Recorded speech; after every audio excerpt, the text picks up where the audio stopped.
So, I have one question for you. Where did the year 2017 go? It seems like it was just yesterday that we was ringing in 2017. It's good to see everybody here. We still have a lot of people that are on the sick list and some on the puny list and not sick. That's me this morning. I'm getting over the sniffles. I hadn't had that full-fledged flu yet, and I hope I don't get it. I know a lot of people have. We need to keep all our sick folks in mind, and even the well people that haven't gotten sick, let's pray that they don't get sick. So Jeremy just told me that Brother T had a rough night last night, and he's not going to be here for Bible study, and worship service is in question. So let's pray for him as we do this. Upcoming events tonight, some of you hadn't got the word yet because we didn't mention it till Wednesday night, but tonight after evening service, everybody that wants to, just bring your favorite finger foods and snacks and games, and those of us that can will stay here to ring in the new year. And if some of us older young folks like me have to go home early, y'all just keep partying. So also, as a reminder, starting next Sunday, the first Sunday in January, after our evening worship service, we will have a class. Jeremy Day and I will be putting on a class of first aid. It'll be level 2 first aid, dealing with trauma. If you have any friends, other people that want to come, that will be perfectly fine. It's not going to cost anything, and we'll just do the best we can to get people prepared for the world we live in today. Not even going to attempt to go around the room and mention all the sick folks, but we know, most of us know who they are, and I hadn't had any recent updates on anybody, so let's just keep all of those in mind. Brother Cox, since you're here, I guess all your folks are doing better though, right? Better, but still sick, and I think that's a lot of folks.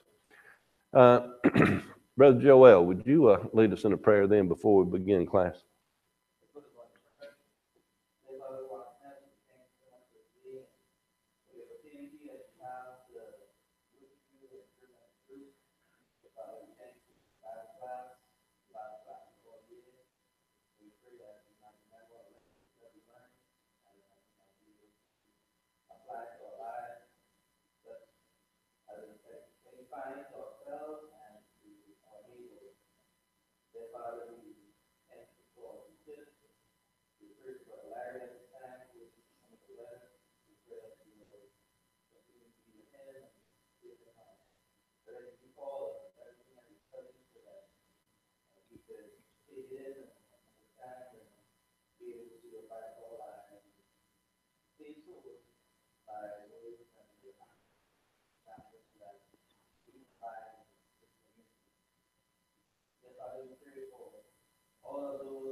Amen.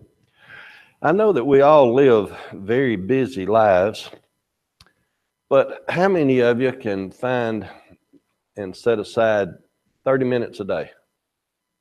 Out of your busy lives, how many of you can really find 30 minutes to set aside?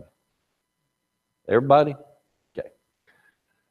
I'm not going to ask for a show of hands on this one, but how many of you this year, 2017, read the Bible completely through? Now, the more important question of that is, those that didn't, why not? Because you just told me you could put 30 minutes aside a day. If you set aside, and most people, the speed that we read, it takes us less than 30 minutes a day. And if we do it every day, we can read the Bible completely through. And I strongly encourage everybody to do that next year, starting tomorrow. Right now, we're going to start at Acts chapter 21. We're at the beginning of this chapter. We're closing out Paul's third missionary journey. And if you just look at verses 1 through 3, that just gives you locations of his travel. He's on his way back to Jerusalem. And in verse 3, it lists a city named Tyre. And then in verse 4, it says, "And finding disciples, we tarried there 7 days." So at Tyre, they tarried 7 days. They had found disciples as followers. So, and this is the first mention in the Bible that there were Christians at Tyre. Then it says that after they had stayed there 7 days, they said to Paul through the Spirit that he should not go up to Jerusalem. Now, there might be some confusion here when they're speaking through the Spirit. Is the Spirit telling him not to go to Jerusalem, or are they just warning him because they know what might happen up there? And before you answer that, if you'll go back to chapter 9 of Acts, chapter 9, and look at verse 16. Well, let's start with verse 15. "The Lord said unto him," now this is Paul's conversion on the road to Damascus, and the Lord said in verse 15, and then in verse 16 it says what he's going to show him. "For I will show him how great things he must suffer for my name's sake." So Christ at that point wasn't telling him not to go and be in places of danger. He was just telling him what he was going to look forward to. And so, in my opinion anyway, when we get to Acts chapter 21, when the disciples, they were concerned about Paul and about his well-being, and they knew what the people in Jerusalem were like, the Jews, how they didn't like what was going on. They knew that Paul would be in danger. And us today, what would we tend to do with somebody if they were going to take a trip and we knew that they was going to be in danger? Wouldn't we discourage them from going to that location for their safety? And to me, that's all that's taking place here. But again, anytime anybody has any questions or comments, just jump right in. Then in verse 5, when we had accomplished those days, meaning they had stayed there the 7 days, they departed and went their way, and they brought us on our way with wives and children till we were out of the city and kneeled down on the shore and prayed. If you just sort of summarize that, the people at Tyre, with their families, they escorted them out of the city, went with them a little way, and then before they got on the ship, they kneeled down and prayed. Again, how many of us today, when we're going to start a trip, especially if it's a church group going somewhere, how many times do we start pray on the bus before we ever head out for a safe trip? Yes, sir.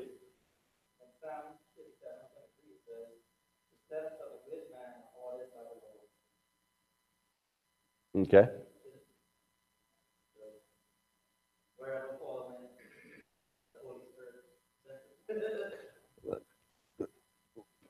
Yes, sir.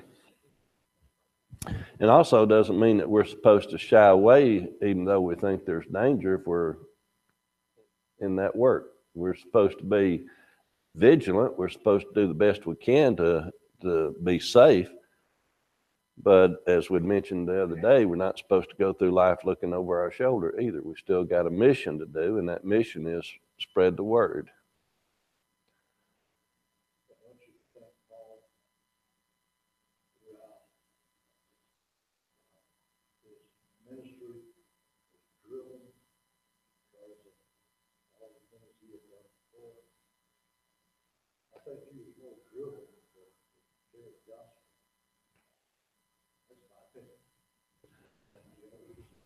Okay. Brother Cox said, don't we think that Paul was a little more driven than most folks because of what he had done to the church and trying to make amends? My personal experience with that, and if you look at someone who has lived a rough life and then they are converted, don't they appear to be, in most situations, more energetic toward spreading the gospel than those of us that were raised in the church? We were raised and we're comfortable, and we just don't seem to have the same zeal as someone who lived that rough life. I have found that to be true in most cases, not all. But I know one particular fellow, Faust.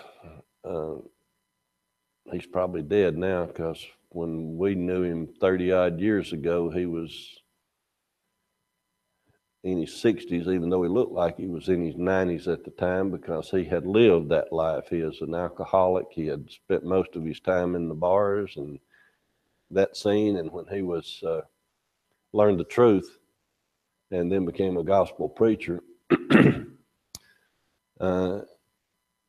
he had migraine headaches also, and he would be up in the pulpit, and after a sermon was over, he would have to go and take care of the migraine, but he would not step out of that pulpit even though he was suffering, because he, whether or not he was trying to make amends or just had the fire under him, don't know. But like I say, I think you might be right on that he, of course, he was specially chosen too. We can't forget that part. Verse 6, and when they had taken leave one of another, we took ship and returned home again.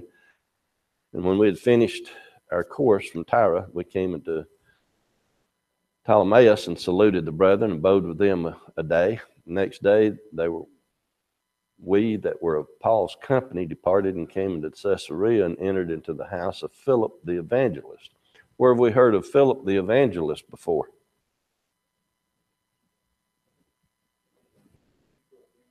Pardon?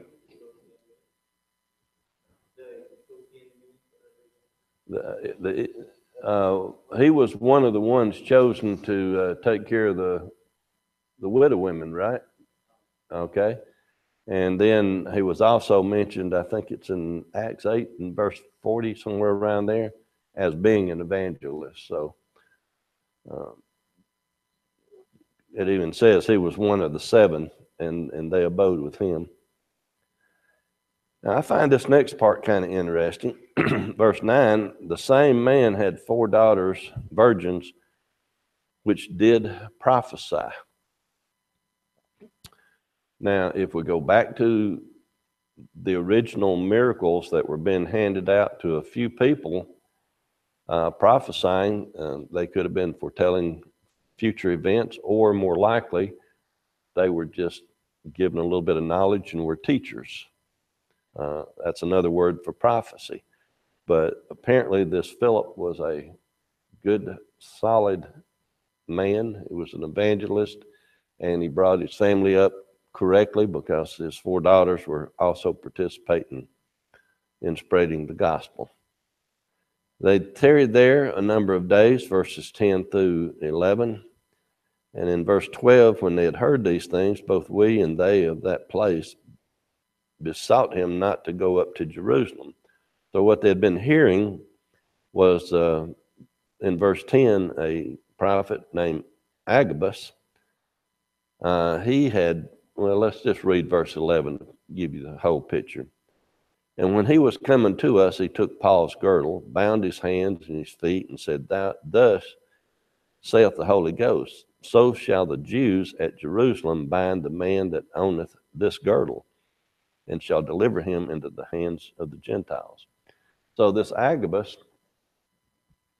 is letting Paul know, and those with Paul know, that as soon as Paul gets to Jerusalem and starts his ministry, that he is going to be bound and turned over to the Gentiles. And in verse 12, when they had heard these things, both we and they of that place besought him not to go up to Jerusalem. So everybody is that knows what's going to take place is trying to encourage Paul not to go. But Paul has been sent and directed on his path by the Holy Spirit.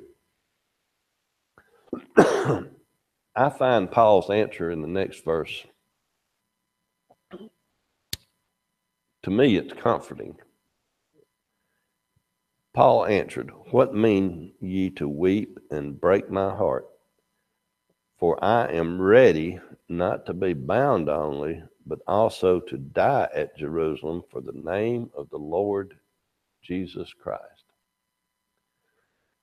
If you look at that verse, when people were weeping and trying to beg him not to do what he was supposed to do,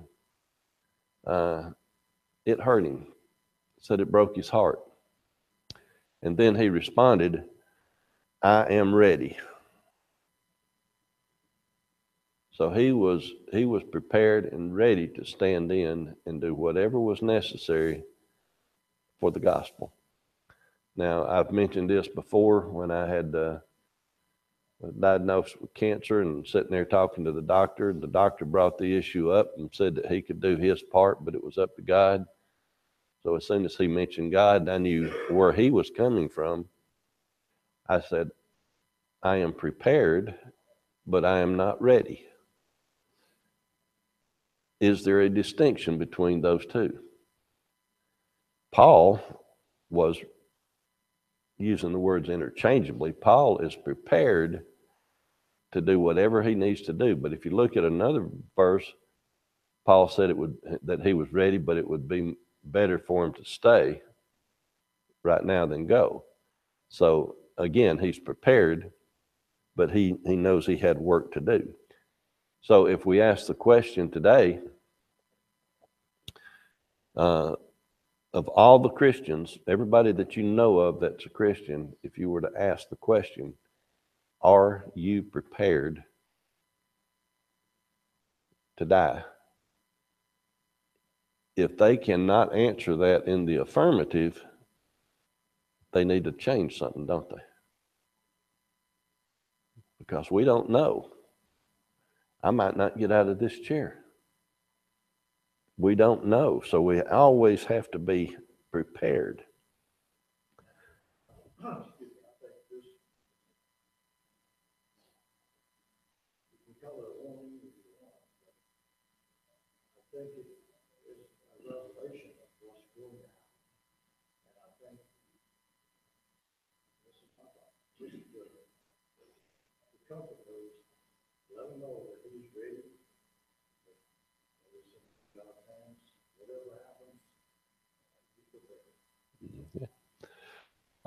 Brother Cox, I know a lot of you can't hear what he said. He said that you might consider this a warning, but he thinks more it's just a revelation of telling them what's going to take place so that they can be comforted a little bit knowing what's going on. And if you go into the book of Corinthians, what did Paul say about his tribulations already? What had he already endured? Stripes and shipwrecks and all of those. And there's another point too. If you know, and according to the Bible, you can know if you are prepared for death and judgment. There's something comforting about that because you're not worried about anything. You just go take care of business.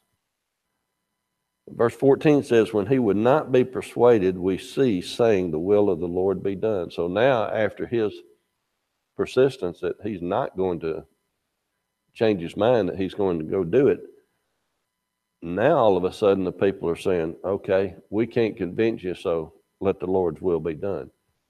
Why weren't they on that page before? That is a question. Anybody want to answer it?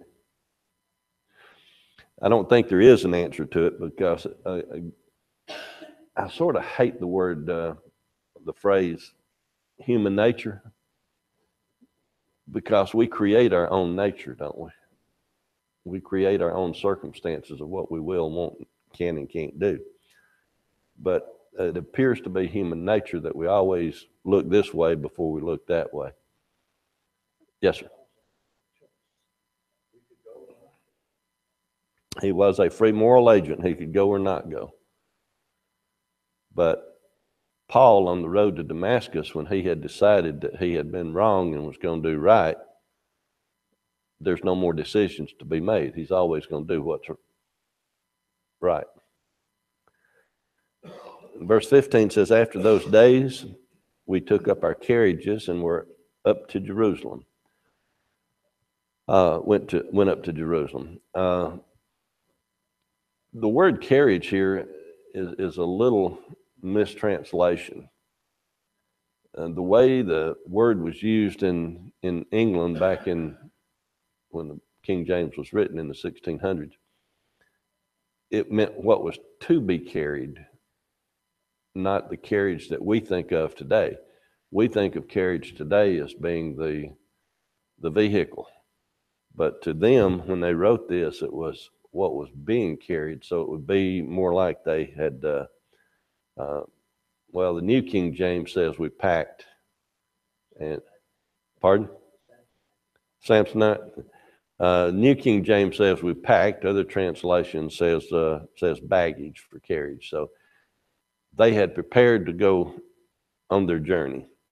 And then verse 16, they went also, certain of the disciples, Caesarea, and brought with them one Nason of Cyprus, an old disciple, and we should lodge. Old disciple just means that he was in at the start of it. He had been with them a while. Doesn't necessarily mean that he was an old man. And since he was from Cyprus, and now they were going to lodge with him at Jerusalem, apparently he had a winter and a summer place, or two places, or he had moved, but they were going to stay with him. And when they got to Jerusalem, the brethren received them gladly. Now, notice that it's the brethren that received them gladly and not everybody in Jerusalem. And the day following, Paul went in with us into James, and all the elders were present. So the first thing that Paul does when he gets to Jerusalem is he meets up with James and the elders there in Jerusalem. Questions or comments on the first 18 verses?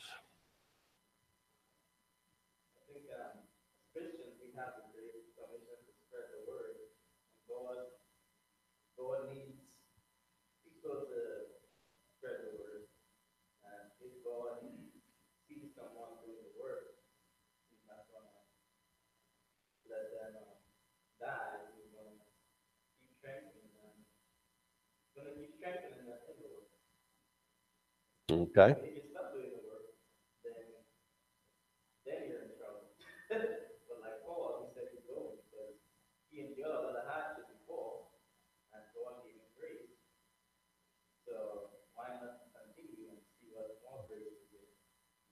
Yeah.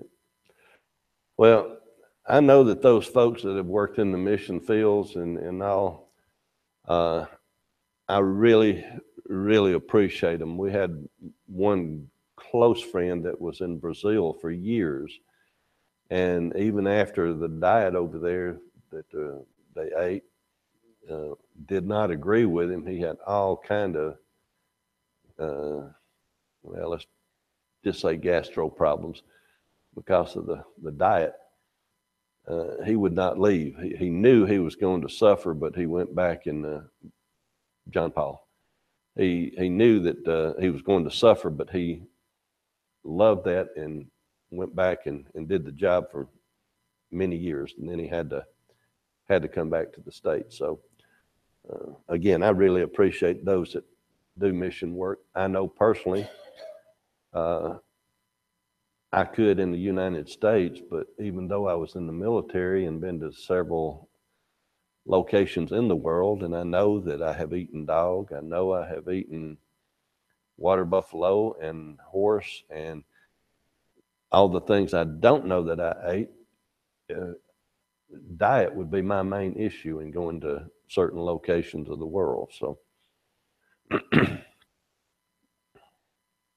and those things I mentioned that I ate was not by choice, but if you get hungry enough, you're going to eat. And you don't ask a lot of times. Pardon? I'll pass on the lizards. Now, my wife, on the other hand, she'll eat anything that don't eat her first. So, I mean, we're just different in that way. Starting with verse 19. He had saluted them, declared particularly what things God had wrought among the Gentiles. So when he gets back, he's basically reporting to them and giving them a report of his travels, everything that had been done. And verse 20, when they heard it, they glorified the Lord, knowing that he had been spreading the word. Then when we get down to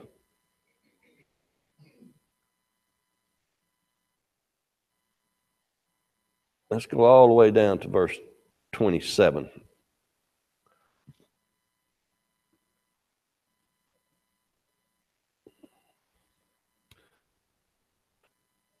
When the 7 days were almost ended, this is, well, just to give you a little bit of recap, there were some there that Paul needed to be with, some Jews and that had taken an oath, like the Nazarene oath, and Paul was going to be with them and the Jews for a while. So after the 7 days, is where we're picking up in verse 27. When the 7 days were almost ended, the Jews which were of Asia, when they saw him in the temple, stirred up all the people and laid hands on him. Now, Paul had been warned when he got back to Jerusalem that the Jews there were going to bind him and turn him over to the Gentiles. This verse says that those Jews of Asia.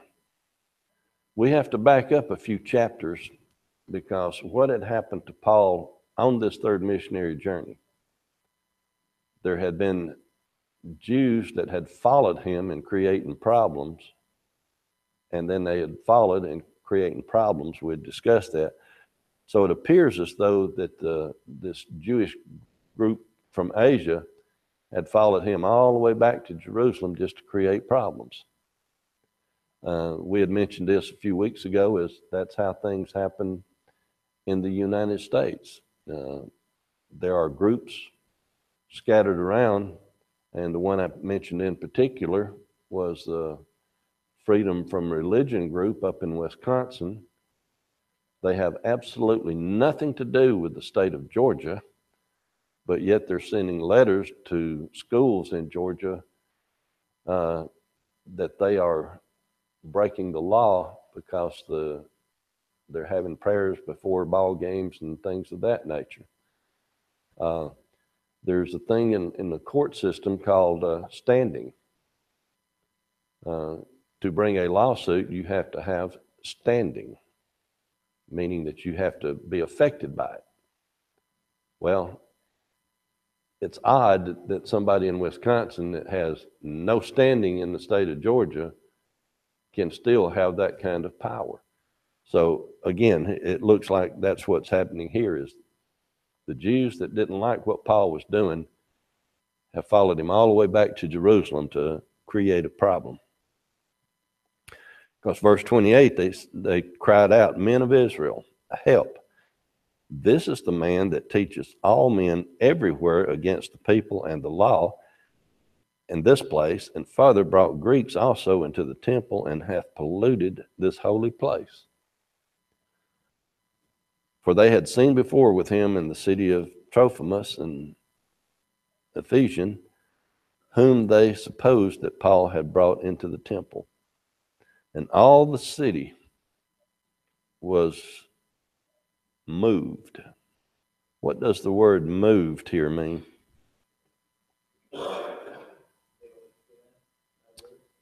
Pardon? Influenced would be a good word, but I think agitated might be a better one. They were stirred up. They were ready to, because the way they had been speaking out against Paul, they had him agitated. And the people ran together and took Paul and drew him out of the temple, and forthwith the doors were shut. So they were going to keep him out of the temple. Now, do we recall the name Stephen? What happened to Stephen?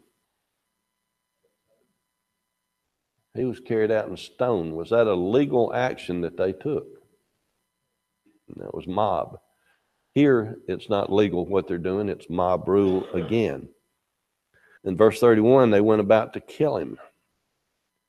Tidings came unto the chief captain of the band. Tidings just means that word got to the chief captain of the band that all Jerusalem was in an uproar. Now, the chief captain of the band at Jerusalem, the temple at Jerusalem, they had what is referred to in some literature as castle. In others, it's referred to as barracks. But basically what is taking place here, and if we look down at verse 34, the King James has the word castle in it. But it was the barracks of Antonia. The name of it was Antonia. And that's where the captain of the band, they were actually the temple guard. And they resided in this barracks right next to the temple itself. They were in the temple area, so they wasn't very far off. And so the word got to him that the whole town was in an uproar, and so they went to see what was going on because it was their job to keep the peace.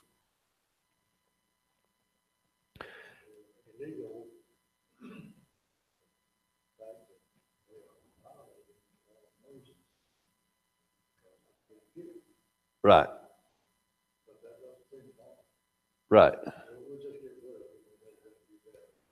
Right.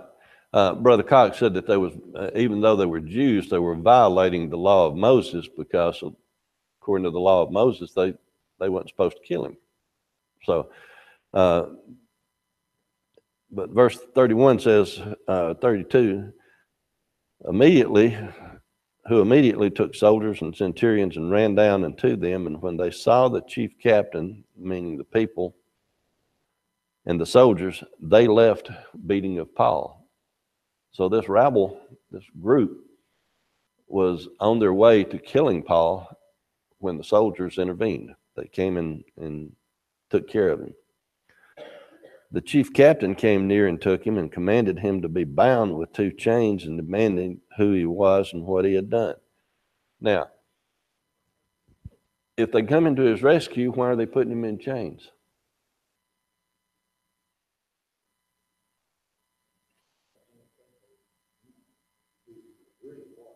Okay. Okay.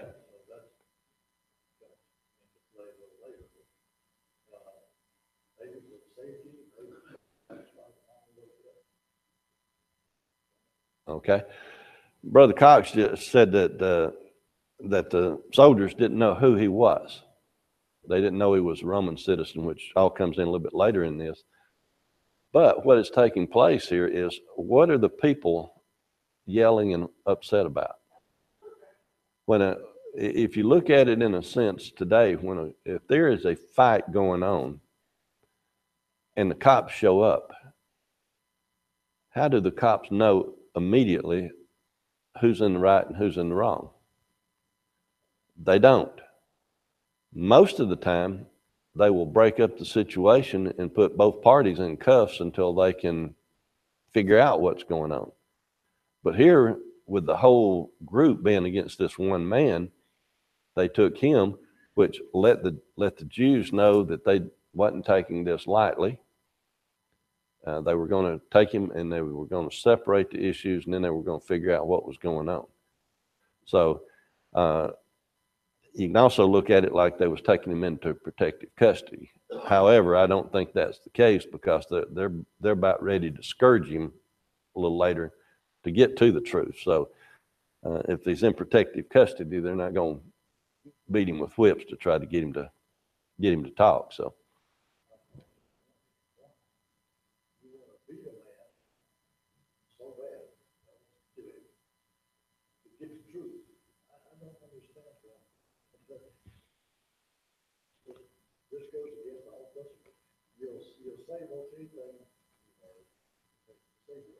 You'll say most anything to stop the pain. Okay. So that's what's taken place so far. And then the chief captain, verse 33, came near and took him and commanded him to be bound with chains, demanding who he was. So again, the soldiers don't know who he is.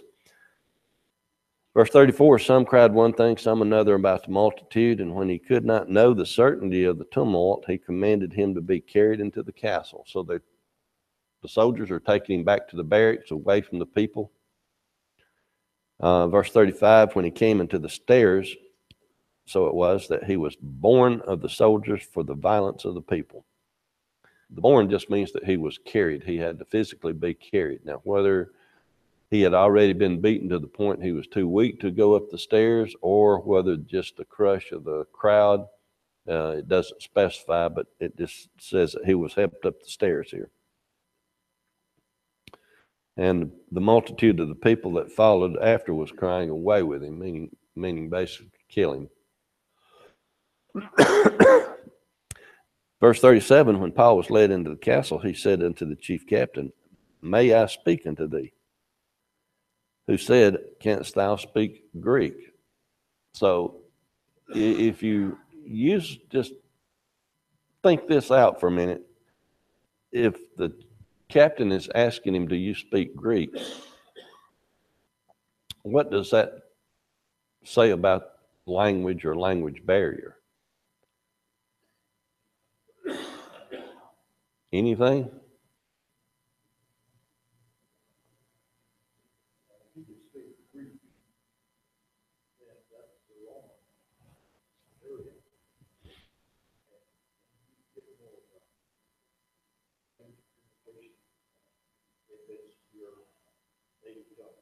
Okay. It may be that this guard could not speak Hebrew. He asked him if he could speak Greek. Because look what happens at the very next verse. Art not thou that Egyptian which before these days madest an uproar and leadest out into the wilderness 4,000 men that were murderers? So again, this just backs up everything that the soldiers didn't know who he was, and they had mistaken him for another pretend Christ that had taken men out. And Paul said, I am a man which am a Jew of Tarsus, a citizen in Cilicia, a citizen of no mean city, and I beseech thee, suffer me to speak unto the people. So apparently Paul is speaking Greek to him so we can understand what's going on. And he tells him that he is a Jew and that he is of Tarsus. And Tarsus, being a city in the Roman Empire, made him a Roman citizen. And then when the captain had given him license, Paul stood on the stairs and beckoned with the hand unto the people. And when there was made great silence, he spake unto them in the Hebrew tongue, saying. Now, it's very important, at least in my opinion, what I had said earlier, that probably the guard did not, or the captain did not understand Hebrew, because he'd asked Paul if he spoke Greek, and Paul speaks to him and asks permission to speak to the people. And then the people being Jews, now Paul starts speaking to them in the language that they know, Hebrew. And the reason that's going to get important is when after Paul makes his speech, which is verses 1 through 16, when we get back to verse 17, it says it came to pass. Well, hang on a second. He had made his speech. All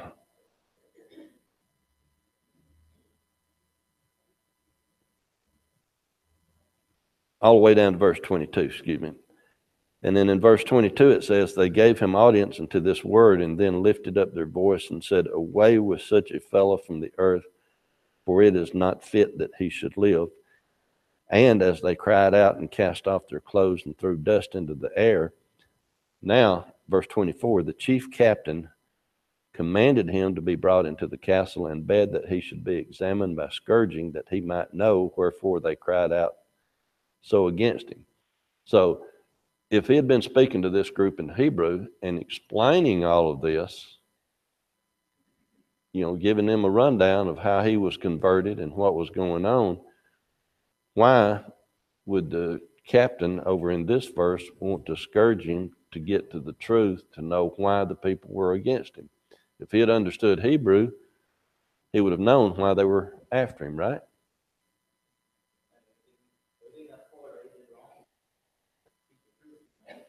Right. Because he had really done nothing wrong. He had only spoken the truth. Verse 25, and as they bound him with thongs, Paul said unto the centurion that stood by, is it lawful for you to scourge a man that is a Roman and uncondemned?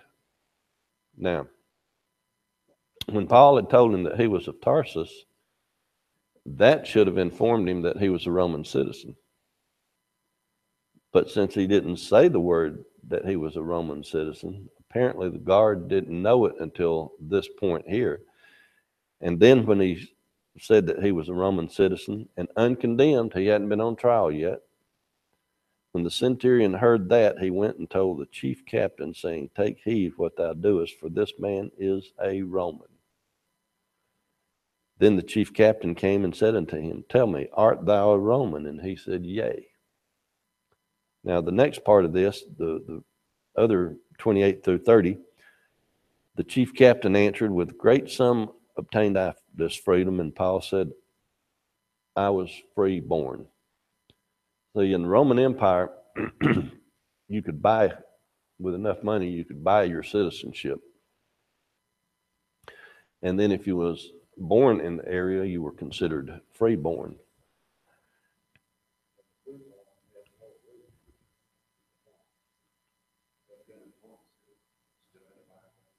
I'm sorry?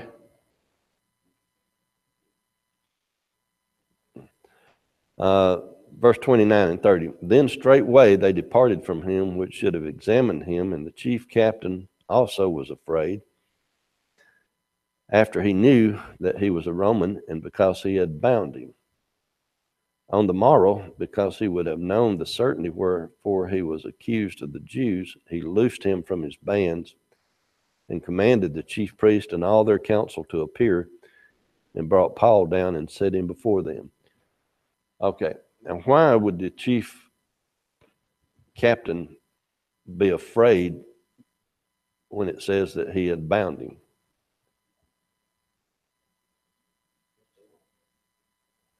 It's against Roman law. If you do something to a Roman citizen that is unlawful, and you do it in your position of authority as the captain here, you pay the penalty that they would have paid. So he could have been put in stocks also, or put in prison. Or even if something bad had happened to Paul, he could have been killed, the one that was in charge of him. The Romans had a very strict set of laws, the way things took place. So that is the first 2 chapters. We need to get through 4 chapters. We'll cover the other 2 Wednesday night, but I needed to get through these 2. But in essence, what these 2 chapters cover is Paul finishing his journey, getting to Rome, meeting with James and the elders, recapping his third missionary journey, being in the temple, creating, well, the Jews there from Asia created the problem, and then he was taken into custody, and instead of being beaten by the Roman guards, he is now being brought to a lawful trial that's taking place. And verse 23 picks up with that. Thank y'all so much for your attention.